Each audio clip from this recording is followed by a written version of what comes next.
The savannah was eerily quiet when Ranger Jabu first regained consciousness. His wrists burned from the ropes cutting deep into his skin, binding him tightly to the rough trunk of an acacia tree. His body ached where the poachers had struck him, and the heavy silence around him carried only one terrifying truth: he had been left here to die. The heat pressed down like a weight on his chest. Every attempt to move only made the ropes bite harder. But then he heard it, the deep, steady thud of massive paws approaching through the tall grass. The sound every ranger respects and fears. The huge male lion emerged from behind the brush. Its mane caught the golden light like fire, and its amber eyes locked onto him with unsettling intensity. Jabu's breath froze. This wasn't just any lion. On the lion's shoulder, barely visible beneath the fur, was a faint scar, a scar Jabu himself had stitched months ago. He remembered that day vividly. The lion caught in a fatal snare, bleeding, panting, terrified. Jabu had worked for hours cleaning, stitching, stabilizing until the great beast's heartbeat steadied under his hands. Now that same lion stood only inches away, staring at him with a gaze that felt intelligent and conflicted. Jabu's voice failed him, but his eyes begged, "Please remember." Whether the lion would react with recognition or instinct was a matter of life and death. The lion didn't attack. Instead, it began slowly circling him, its huge paws gliding silently through the grass.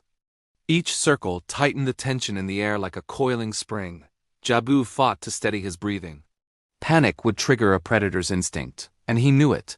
Then the lion stopped directly in front of him, lowering its massive head, so close that its whiskers brushed Jabu's knee. It sniffed the ropes, sniffed his uniform, as though comparing the present to a memory buried in time. But before anything could happen, the tension shattered. From beyond the acacias came the cackling, mocking calls of hyenas. A whole clan of them ate, maybe more, closing in fast.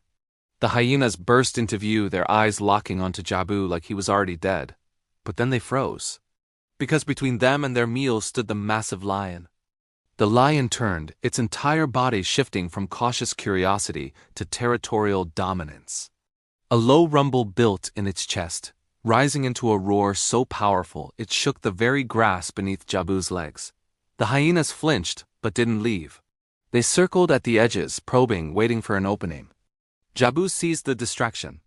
With shaking hands, he began twisting his left wrist, working against the knot. The ropes scraped his skin raw, but the adrenaline numbed the pain. The poachers used a complex knot, one he recognized. He only needed a few minutes, but minutes were a luxury. The hyenas made the first move. 3 of them broke forward, snarling, charging straight at the tree. The lion reacted instantly.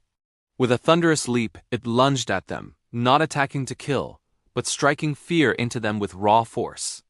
A massive paw swiped the air, close enough to send dust flying. The hyenas scattered, yelping, tripping over each other as they retreated. Jabu felt the rope loosen finally. His left hand tore free. He gasped, instantly working the other wrist when suddenly the lion turned back toward him. The savannah fell silent again. The lion stood inches from him, head lowered, eyes locked onto the last rope still binding Jabu to the tree. Jabu froze. If the lion chose violence now, nothing could save him. But the lion did the unthinkable. It leaned forward and gently, almost delicately, took the thick rope in its jaws. With one powerful, controlled pull, the rope snapped.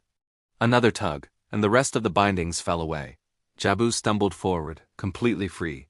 Free because of the very creature humans feared most. The lion stared at him with an expression no science could explain. Not hunger. Not anger. Recognition. Respect. A debt repaid. Then, as silently as it had arrived, the lion turned and walked away, disappearing into the shimmering heat of the plains without a single backward glance. Jabu watched until it vanished, overwhelmed with relief and awe. He grabbed the torn rope as evidence and forced his battered legs to carry him toward the ridge where he knew his team would search for him. He was alive not because of strength or luck, but because compassion he once offered to a wounded king of the wild had been remembered. This story is a powerful reminder: the life you save may one day save yours. And somewhere in the endless savannah, a lion walks with the silent memory of the human who once healed him.